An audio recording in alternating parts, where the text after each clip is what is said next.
Venerable Bhikkhuni, today we are going to talk about Jhanas.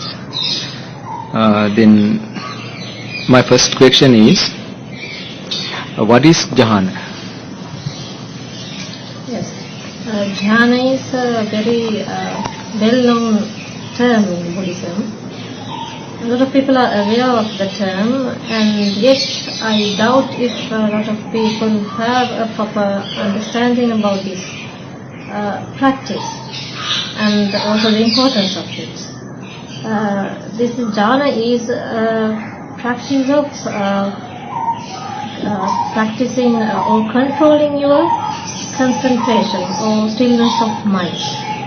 Jhanas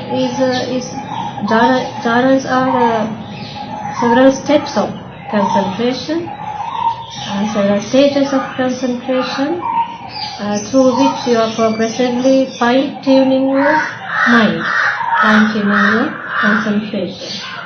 And there are 8 jhanas in total, but the 4 jhanas are the most famous and most popular in Buddhism. And is it a Hindu concept? Hindu practice, Jhana? Yes, there's a belief that especially among the Buddhists and especially among the Sri Lankan Buddhists, as far as I know, that it is a Hindu concept. Because the mentioning of this term first appears when the ascetic Siddhartha goes on finding teachers, and it is mentioned that he learned up to the 7th and 8th jhanas from Hindu ascetic teachers. But when you are searching the Hinduism for this term, the particular term jhana does not appear in any modern Hindu text. Instead, it is the term dhyana that appears, and it also appears as part of the Ashtanga Yoga by Patanjali. I believe it appears during the 8th century, much later than Buddhism, and it is also part of 8 stages. Dhyana is 1 out of 8 stages in Hinduism, but in Buddhism, Jhana itself has 8 stages within it. So there's this difference. And in Hinduism, samadhi or concentration comes after the dhyana. But in Buddhism, it is quite the opposite. It comes after the concentration, and it is a fine-tuning of concentration, and there are 8 stages within jhana itself. So there's a very big, very distinctive difference between the two. And can you just explain how to enter the first jhana? Yes, now I told you that jhana is a fine-tuning of concentration, and we can also say that it is several stages of concentration. So, you have to first practice some sort of samatha meditation, which is also called stillness meditation. And you can practice any kind of samatha meditation. It's like meditation of compassion or meditation of breathing, anything that you feel the most comfortable with. But traditionally, the method that is used to enter a jhana is the breathing meditation. So first you have to do the breathing meditation for a while till you get very familiar with it, until you feel very comfortable, and till you feel that you are developing your stillness through the breathing meditation. So you have to practice it up to a certain level until you feel comfortable with it, and once you feel that, you can enter the first jhana. What are the qualities that we can experience within the first jhana? Yes. When you are doing any kind of meditation, a stillness meditation, you have 5 qualities within you. They are called Vitakka, Vichara, Priti, Sukha, Ekagrata in Pali. And in English, they are called vitakka means taking the object of meditation repeatedly without any effort and without any distractions, like that. And vichara means thinking. thinking You mean about the vitakka means thinking of something, holding some object, is it? Yes, vichara means like behaving in that area. It means it gives such kind of an idea. Behaving in certain thought, I think. territory. Yes, you are freely moving around within a certain territory. So around that object, you mean? Around that object. Around that object, you are freely roaming in that, within that object, but you are not going beyond that. You are not taking any other another thoughts or any other objects, but within that object you are moving freely and roaming freely within that area. Yes. So that is those two are the first two qualities you start feeling within you when you are doing samatha meditation, and when it is progressing, this is one sign that you can understand that you are progressing in stillness meditation. If you feel this is a good sign. So these are while doing inhale exhale meditation, we can enter. I believe you feel the same in any kind of meditation, any kind of stillness meditation. When it is developing, these qualities get developed in itself automatically. Yes, fine. And these are the first two qualities. Yes. And then while you get these two qualities within you, you also start feeling a certain happiness within you. Yes. A non-sensual happiness that is not based on your any external object, that this arises from within yourself without any external stimulant. So that is why this is called non-sensual. So you feel that kind of happiness within you. Happiness emerging without any reason. It's just there. There's no reason for it. You just feel so happy and you don't know why you are feeling some happiness, some rapture inside mind. Yes.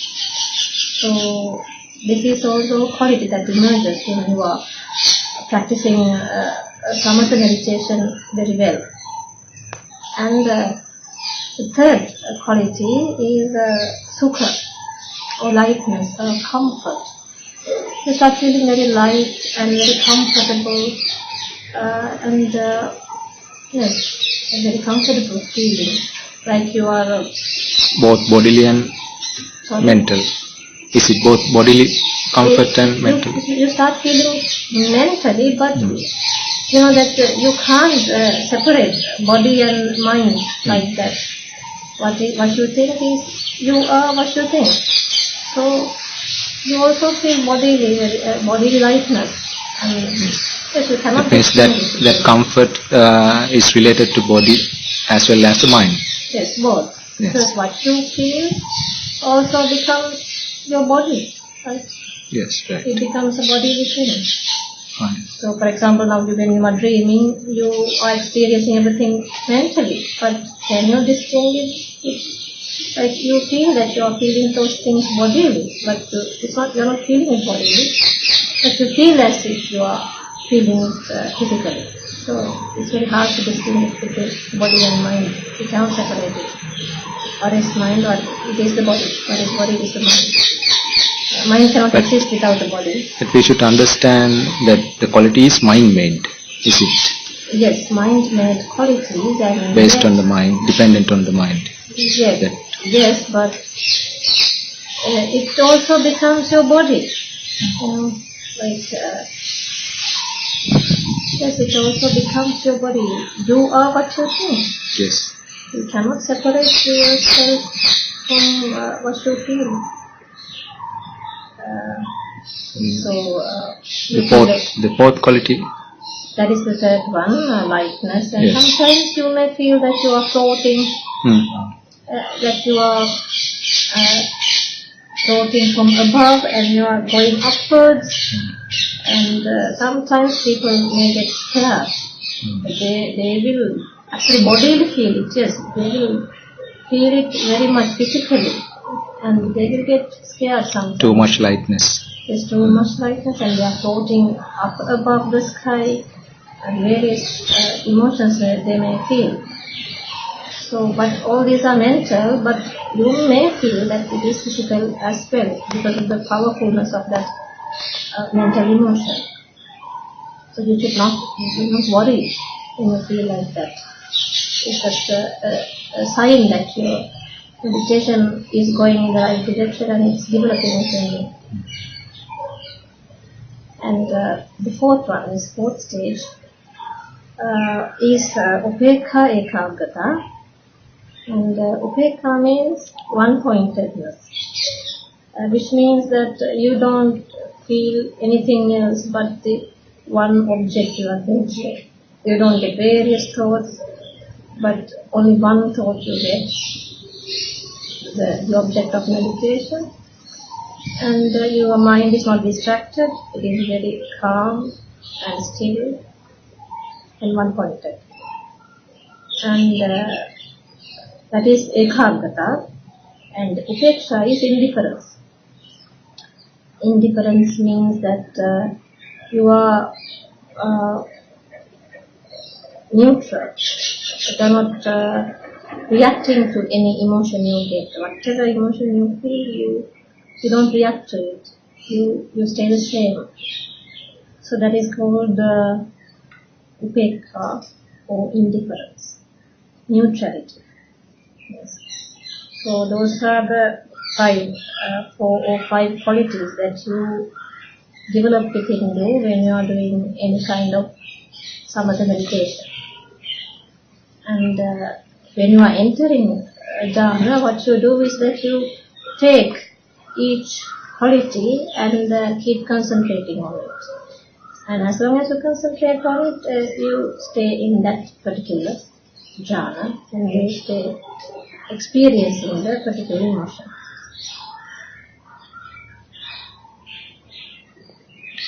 And tell us about the second jhana, how to enter the second jhana and the qualities of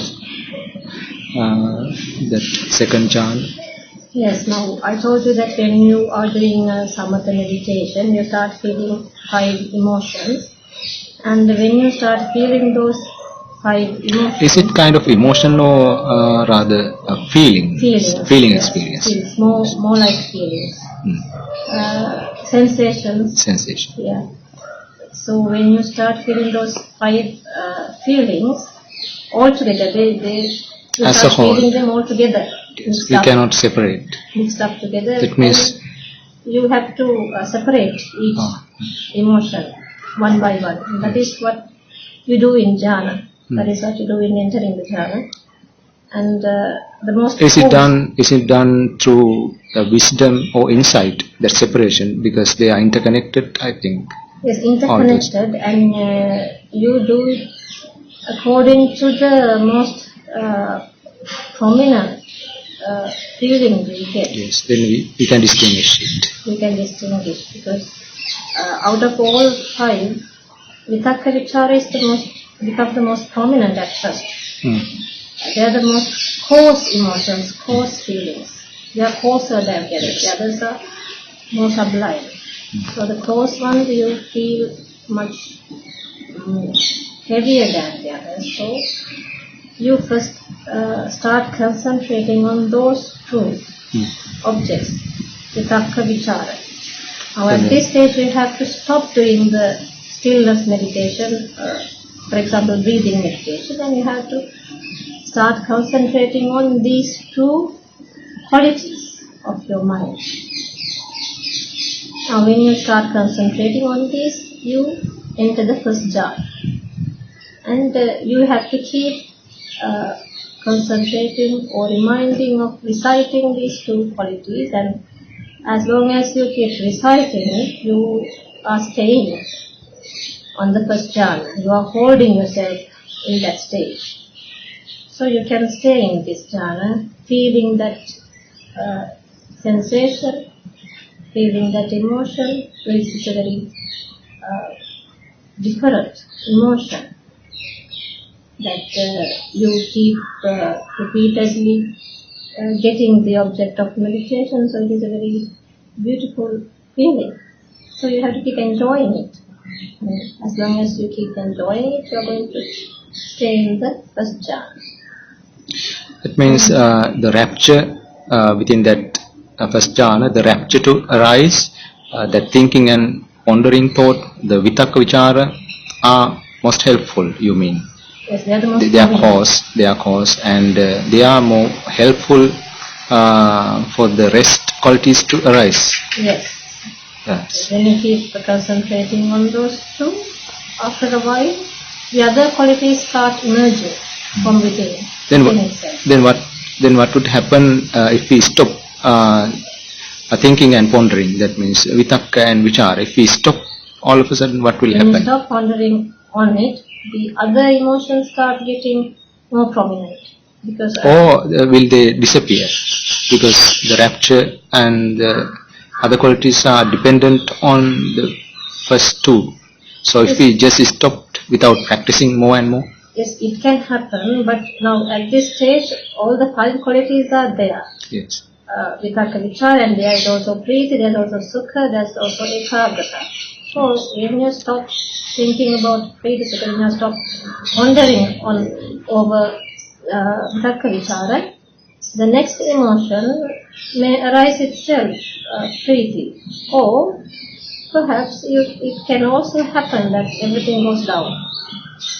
Anything can happen, but you have to, when the second emotion arises, you have to concentrate on it. If you don't concentrate, then it's going to go down and you're going to get out of the concentration and meditation, and you're going to wake from the meditation. So you have to attach yourself to it. Each quality, you have to attach yourself to it. This attachment is called the jhana. It is called samapatti. Yes, some attainment. Attainment. Yes, some attainment. Attain it. First jhana is some kind of attainment. Yes.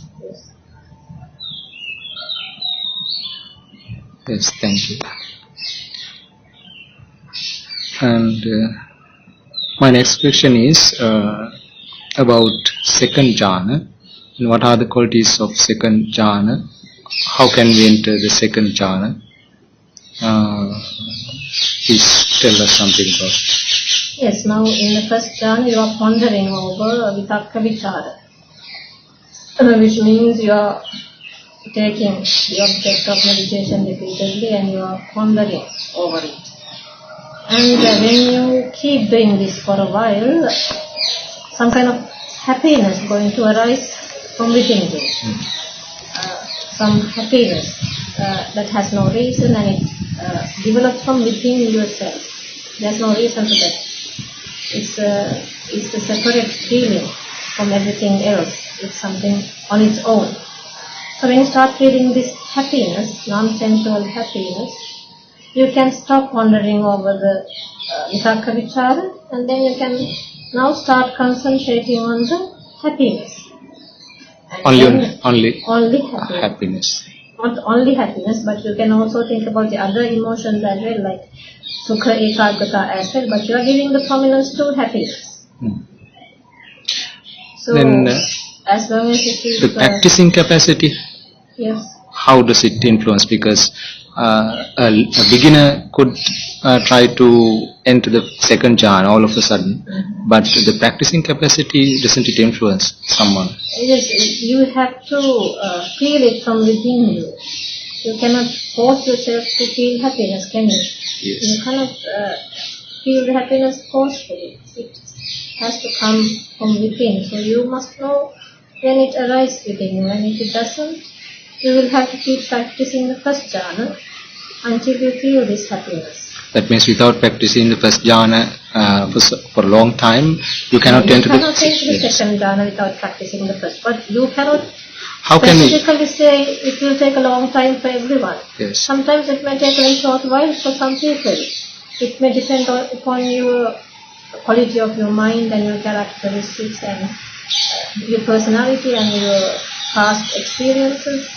Such things influence this practice.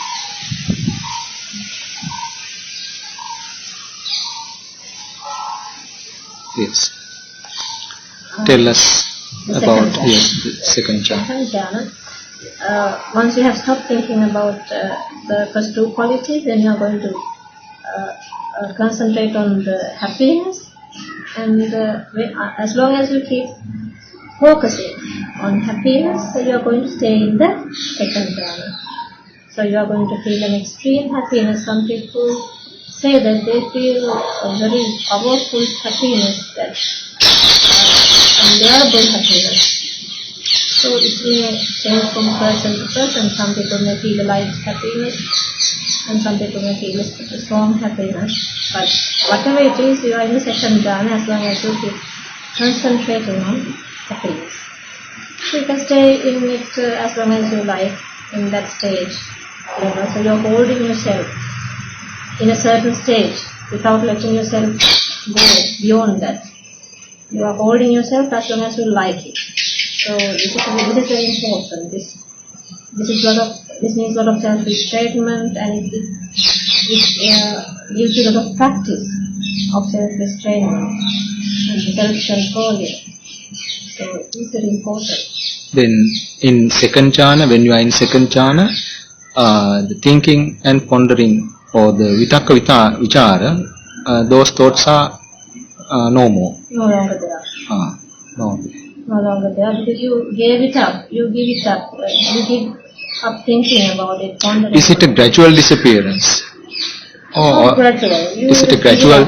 It means, is it dependent? Does it depend on the practicing capacity, the disappearance of thinking and pondering? That means vitakka vichara. Yes, of course. For some people, it may not disappear. Yes. For some people, you will not start feeling the happiness. So, if you don't feel the happiness emerging, you should not enter the second jhana. You should keep practicing the first jhana until the happiness arises within you. So, of course, it is about the capacity of your practice. Yes. And let's imagine that now you have practiced to some extent the first jhana, and you enter the second jhana. And while you are practicing the second jhana, when you are experiencing the second jhana, then wouldn't you get some first jhana qualities time to time, dependent on your practicing? Yes, it may happen. Then what happens then? How to understand? It means you are not strong enough yet to enter the second jhana. Your mind is not strong enough yet, not stable yet. So if you revert back to the first jhana, jump back to the first go jhana. back. You should not force yourself to stay in the second jhana. Just leave it up and go back to the first jhana, and train your mind more. Then we should understand. If you will feel it, that you don't feel the happiness anymore. First you may feel the happiness, but when you try to attach yourself into the happiness, sometimes it may disappear. And you get vitakka vichara again. Then you should understand that you are in the first jhana again. Yes, of course. Then gradually you should practice into the second one. Yes. That is why I asked you the practicing capacity influence, I think. Yes, of course, it influences. Yes. So I think it is very important, because otherwise someone could misunderstand that after practicing 1 hour of first jhana, he can just enter the second one all of a sudden, and he can stay for a long time in the second one. Yes. You have to. This is very important actually for a beginner. Yes. For a beginner actually this is very important. These instructions. Yes. Thank you very much. And sometimes if you force your mind to enter higher jhanas, we shouldn't force. You mean? You should not force. It may cause imbalance on your mentality. It may cause a lot of mental problems. Yes. Sometimes you may get headaches when you force yourself. You should let it go naturally. That means we should have a powerful attention within the whole qualities. So you should be very experienced. That is why you should. It is all about practice. You must have very good practice in doing normal samatha meditation before you venture into jhanas. You must be very practiced in samatha meditation.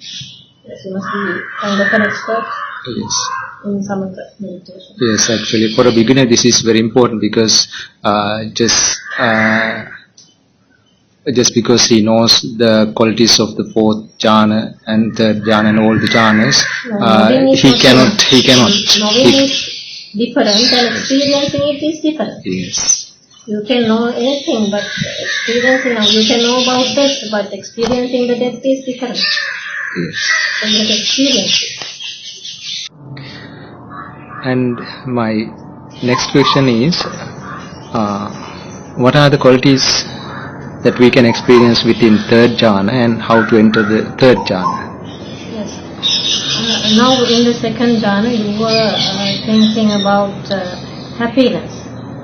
Now once you have stayed in the second jhana for a period of time, you may start feeling a certain lightness emerging from within you.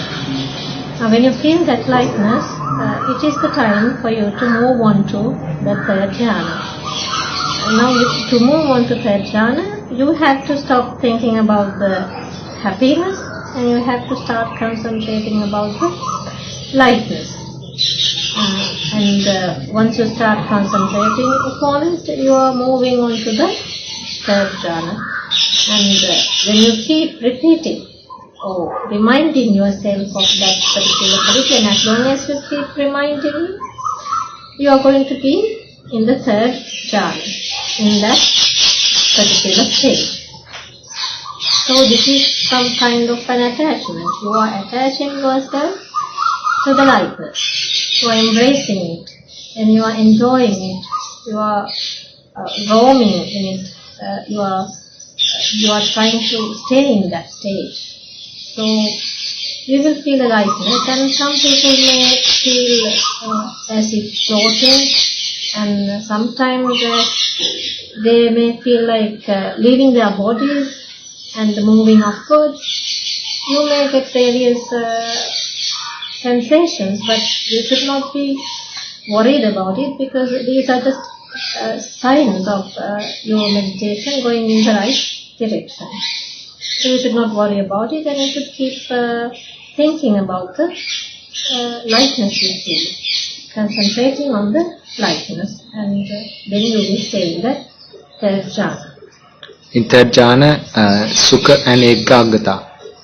Third jhana is the sukha. Sukha and ekagata both. Ekagata is also there, Yeah. but you are not concentrating on the ekagata, Yes. but only on the sukha, Sukha. or lightness. Then tell us about the fourth jhana and qualities of it and how to enter gradually. Yes, now we said that when you are thinking about, when you are staying in the third jhana, there is also the quality of upekha and ekagata inside of you. Upekha means indifference or neutrality, and ekagata means one-pointedness. So all these three qualities are there in the third jhana. But when you stop thinking about lightness and when you concentrate only on indifference and one-pointedness, you will enter the fourth jhana.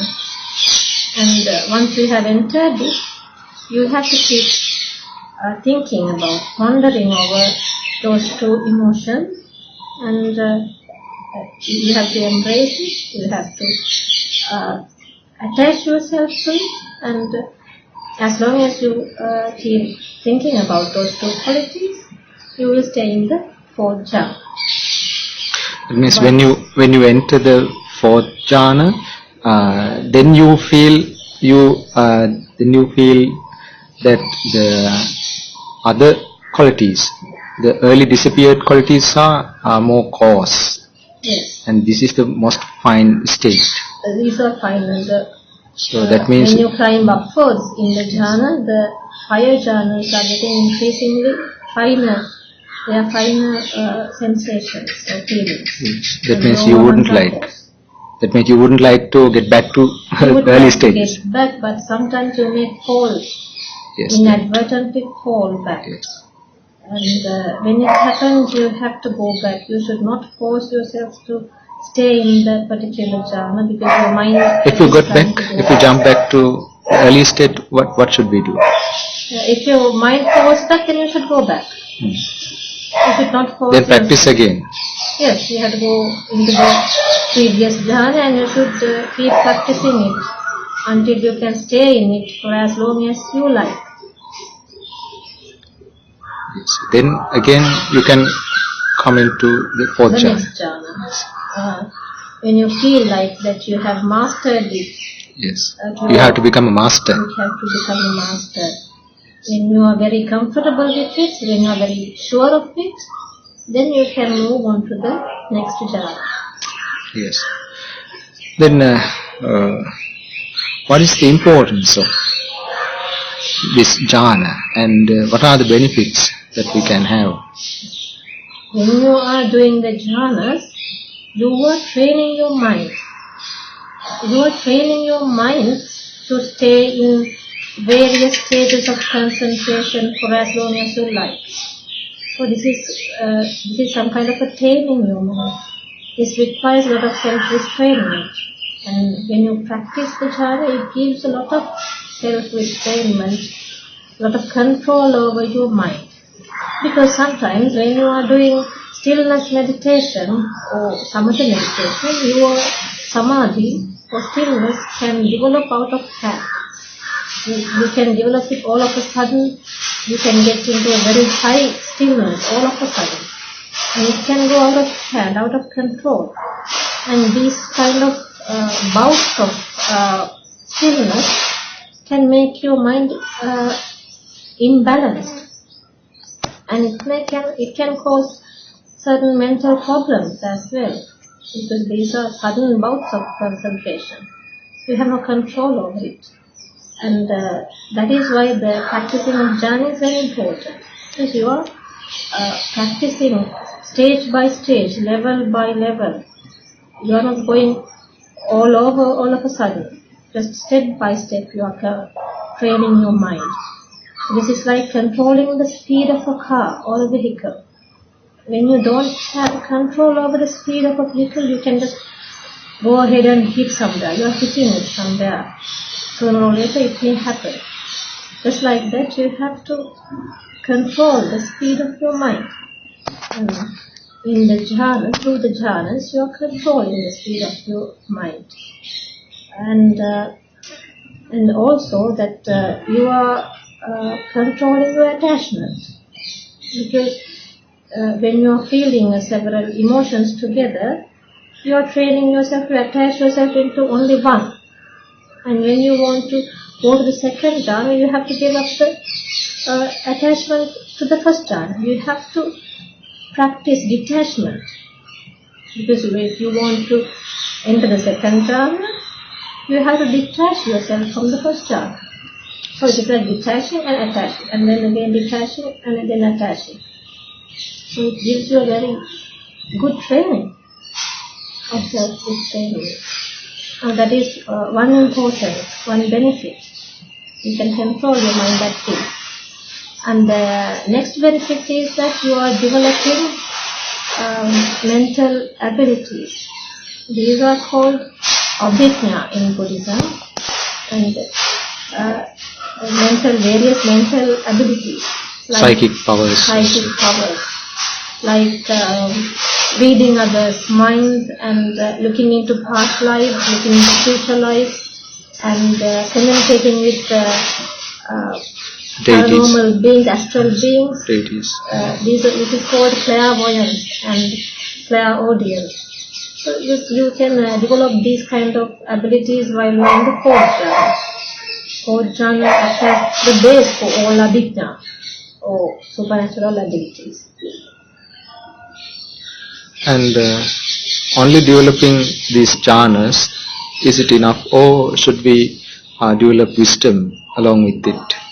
Of course, because when you have developed jhanas, you are getting a very good mastery over your mind, your concentration.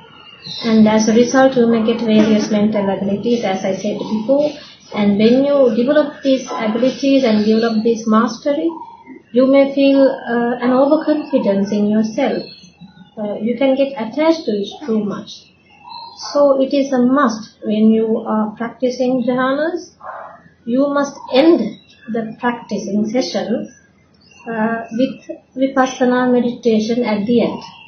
Which means if you, let's say you do the practicing of meditation for half an hour, and when you are doing it for half an hour, you should stop the jhanas in 20 minutes, and then for the rest of the 10 minutes you should do the vipassana, and through that you must stop your session. You should not stop it at the jhanas. You must always finish it with vipassana. It is a must. And there is another very important fact when you are practicing the jhanas. Now when you are practicing more than one jhana, let's say that you are going from stillness meditation into the first jhana, and then you are going to the second jhana.